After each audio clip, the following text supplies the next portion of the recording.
السلام علیکم ورحمت الله وبرکاتو. شاه محمود واقف یم ستاسې په درنه خدمت کې. د نننۍ ورځې درس مو دی په 6مه صفحه کې د درس عنوان دی دندان.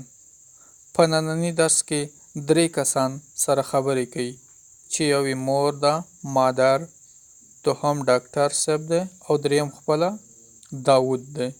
دی په خپل منځ کې خبرې کوي. توجه وکړئ عبارت ته. دندان. مادر: دکتر صاحب پسرم داوود دندان درد است. دکتر: گپ شما را فهمیدم. داوود جان چه خورده ای؟ داوود: شیرینی خوردم. مادر: دکتر صاحب پسرم را هرچند گفتم که شیرینی زیاد نخورد نتیجه نداد و حالا دندان درد شده است. دکتر: خب پسرم، دندانها خود را هر روز بشوی شیرینی زیاد نخورد تا دندانهایت خراب نشود. داود به شما وعده می دهم تا خوب نشدیم شیرینی نخورم و هر روز دندانهای خود را بشویم. دکتر به داود دوا داد.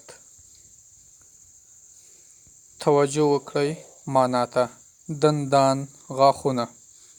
مادر مورې وای دکتر صاحبه پسرم داود دندان درد است.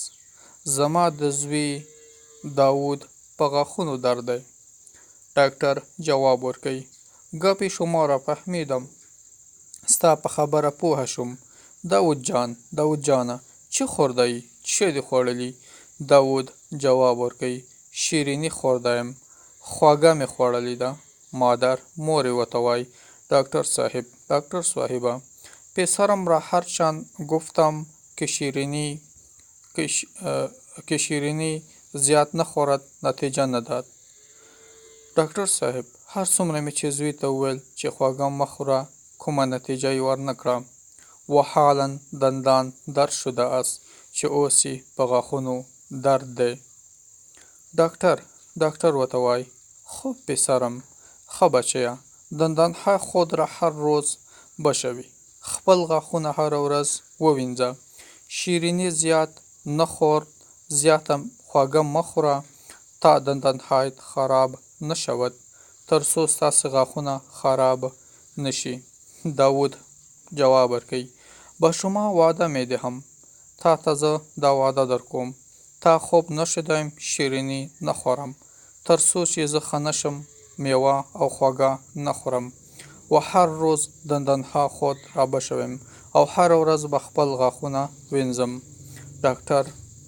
ډاکټر به داود دوا داد. ډاکټر داود ته دوا ورکړه. محترمو دوستانو، بیا چې تاسو په درانه خدمت کې حاضرېږم، تاسو پر پاک الله سپارم. د الله په امان.